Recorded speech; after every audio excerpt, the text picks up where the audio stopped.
Whoa, well hello there and welcome back to the channel. As usual, I'm your host, Slothosaurus Rex. Hope you guys are doing well, having a beautiful day so far. We're going to do a quick interlude here between the Zandalarian Cult Tyran animation videos that we're usually doing. Today is going to be the first of the Cult Tyrans that I put out, so any of you that are excited and waiting for those, by all means, stay tuned. Those will be coming out later this afternoon, a couple at least, maybe one or two, we'll see. But right now, I would like to go over the hotfixes for January 2019. 29th, 2019. I keep saying that. But yes, we're going to quickly take a quick glance at them. We're not going to go too in depth. So for any of you that are too lazy to read this yourself, like I usually am, please sit back, turn this up, enjoy, put it in the background, or read along with me as you choose to, guys. We're just going to go breeze through it so you can know what's going on today, January 29th. So, first up on the block here, we got class changes. We're looking at the Death Knight, and just the Unholy Death Knight seems to have gotten a change. But we're looking at Death Coil damage increased by 20%. So, a nice little buff for Unholy DK's Death Coil. We're looking at Druid Restoration only. Efflorescence healing increased by 15%. Not bad, not bad. Life Bloom and Wild Growth, cost reduced by 7%. So, just some tweaking of the numbers here, it looks like so far. Hunters, marksmanship only. All damage and pet damage increased by 3%. So, you know, that could actually be a nice little buff to marksmanship hunters across the board. Developers note, though, marksmanship damage has been a bit too low when not using Unerring Vision. With the reduction to Unerring Vision's effectiveness, this increase brings marksmanship up to a more appropriate overall level. So, marksmanship hunters, let me know in the comments down below if you're excited for this change. Warlocks, Demonology. Fix an issue where demons from the Nether Portal talent would sometimes not correctly spawn when spending soul shards. I could understand how annoying that might be, so hopefully this fixes things for Demonology Warlocks. That sounds like an awesome change. Warrior, Arms. Mortal Strike, Execute, Slam, Overpower, and Rend damage increased by 8%. That's a pretty big buff, so that should bring Arms Warriors up to a nice point. Hopefully that's not going to send them too over the edge there, but that sounds like a nice buff. Maybe they need it. I don't play an Arms Warrior. If you do, let me know what you think about this change, but that sounds like a pretty nice sweeping buff for Arms Warriors. Now moving into Dungeon and Raid hotfixes. The Battle of Dazara Lore. Jadefire Masters. Placing a raid marker while holding the egg for the Hidden Dragon achievement should no longer cause you to drop the egg. Excellent. Stormwall Blockade. So guys, I don't know if you've heard across the board or not, but Stormwall Blockade seems to be giving a lot of players trouble, especially Heroic and Mythic Raiders are even struggling on this. I guess just too much uptime on the ads, not enough time in between them, and just too much damage. There's a lot of different things going on. I haven't personally reached this point yet, very close to it, but it's nice to hear that something has been hotfixed so quickly, because from everything I've read on the forums and heard from other YouTubers, it sounds like there's quite a lot of trouble here. But Stormwall Blockade, Leminaria health reduced by 10% on normal and heroic difficulties. Energized Storm health reduced by 10% on all non-mythic difficulties. Tidal Volley and Jolting Volley damage has been reduced by 10% for all non-mythic. Sea Storm initial damage reduced by 10% on all non-mythic difficulties. The interval between spawns of Energized Storms has been increased by 25% on all non-mythic difficulties. Storm's Wail now lasts 13% on Raid Finder and normal difficulties, was 10 seconds. Okay, so some pretty sweeping changes here to just this boss encounter. So we should see, you know, hopefully see some difference in people being able to pass through this wall. And hopefully there's some good comments and feedback on these changes. We'll find out soon enough, I'm sure. So Lady Jaina Proudmoore. Fix an issue where the elusive Brawler was not being correctly removed when dodging Ice Shard. Jaina will now finish casting Orb of Frost or Glacial Ray before activating Ice Block if she detects Heroism or Bloodlust effects. That's pretty cool.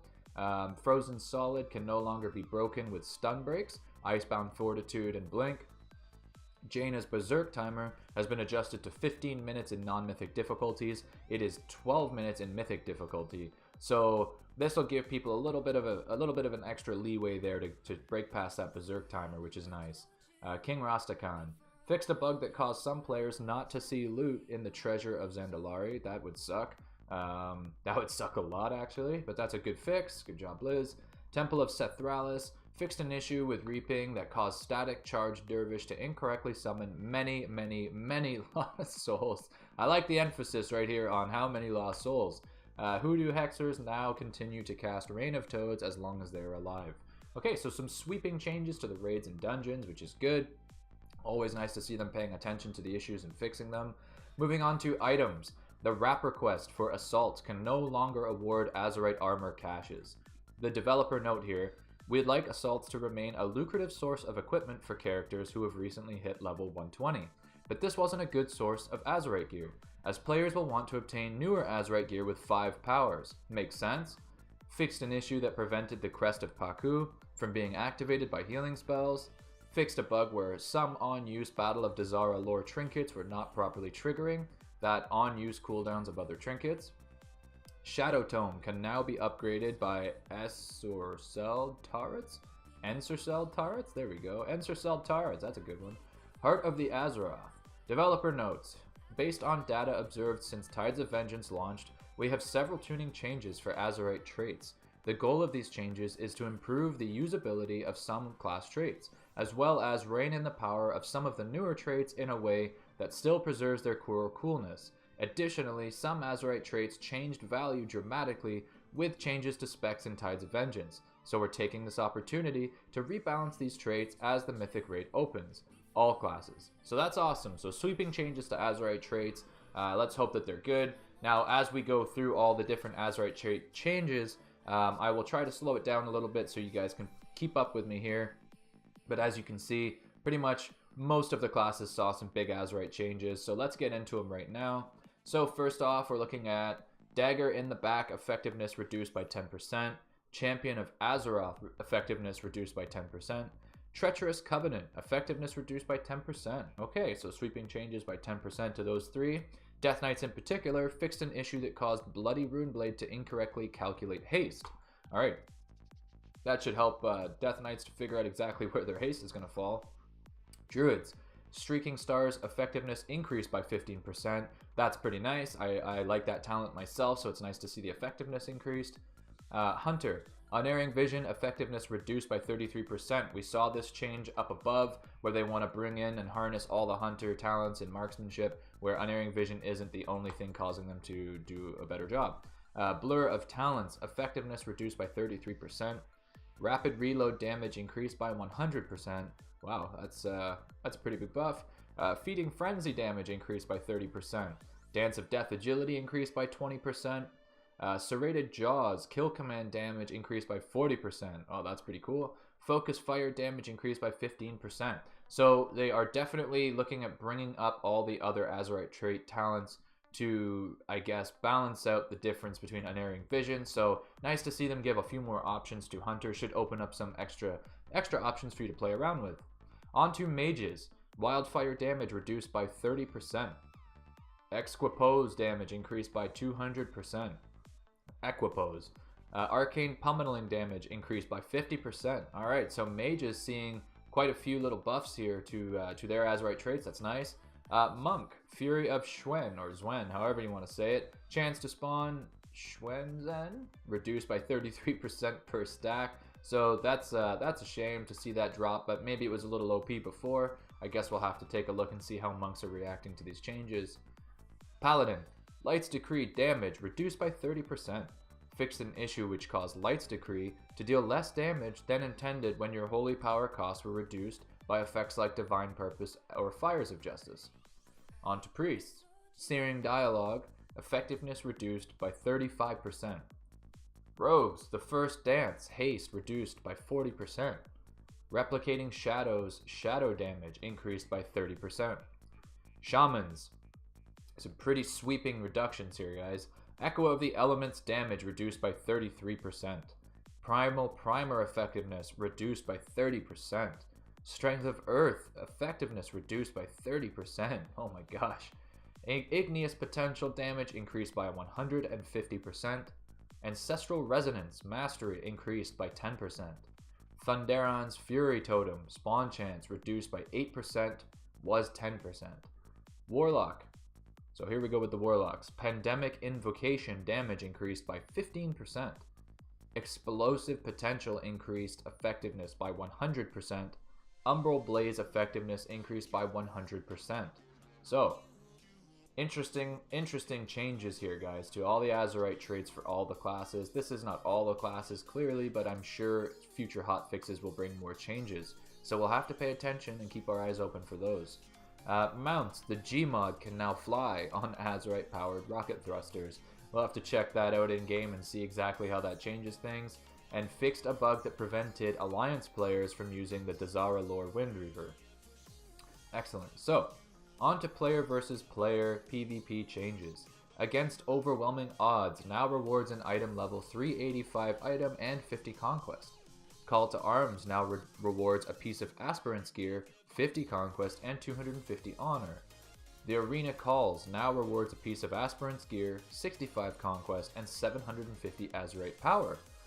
Gladiator's Safeguard trinkets absorb amount reduced by 33%. Gladiator's Emblem trinkets maximum health buff is increased by 20%. That's a nice little buff to health. The healing absorption from Sinister Gladiator's Maledict will no longer stack. New spell absorption effects will overwrite older applications even if they are more powerful. Initial damage has been reduced by 33%. Resolved an issue that prevented some players from earning credit towards the seasonal Vicious Mount, the Vicious Black Warsaber, Vicious Black Bonesteed. So it resolved an issue that prevented some players from earning... Oh, okay, excellent. Okay, so I had to reread that for a second. This is nice. This is good. This would suck. And I'm going to say that I've seen this issue where I was doing lots of matches before this hotfix, and it didn't look like my percentage was going up at all. So maybe I was one of the guys or girls that was struggling from this. Yeah, not I was one of the girls, but you get what I'm saying. But yeah, so I'm pretty sure I was one of the suckers that got hit by this. But yes, moving on. Cooking Impossible. The number of ingredients required has been reduced to 30, was 40. Druid fixed an issue where the PvP only healing increase to regrowth was incorrectly increasing feral balance and guardian regrowth healing. Restoration. All healing increased by 10% when engaged in combat with enemy players. Very nice. Focused Growth. PvP talent increases the healing of Life Bloom by 20%, was 15%. Focused Growth PvP talent reduces the mana cost of Life Bloom by 20%, was 15. Overgrowth PvP talent mana cost reduced by 25%, so some buffs to Restoration Druids. Hunters, Marksmanship, Aim Shot, Arcane Shot, and Steady Shot damage increased by 10% when engaged with enemy players. Paladins fixed an issue where the PvP only healing increased to Flash of Light was incorrectly increasing Retribution and Protection Flash of Light healing. Priest fixed an issue where the PvP only healing increased to Shadow Mend was incorrectly increasing Shadow Priest Shadow Mend healing. It is intended to only increase Discipline Priest's Shadow Mend. Shamans fixed an issue where the PvP only healing increased to Healing Surge was incorrectly increasing Elemental Healing Surge healing. Warlocks, Destruction. Grimoire of Supremacy increases Chaos Bolt damage by 4% per soul shard spent when engaged in combat with enemy players, was 8%, so a big nerf there, almost 50% nerf for what it was. Warrior, Protection. Fixed an issue where Mayans, I don't know about this one, someone correct me down below, Mayans could cause Intimidating Shout to disorient targets for longer than 8 seconds when engaged in combat with enemy players. That's a good fix. And Morale Killer now reduces the cooldown of Demoralizing Shout by 15 seconds. Was 30 seconds. Okay, perfect. So they reduced that down a little bit too, so Morale Killer has now been nerfed a little bit also.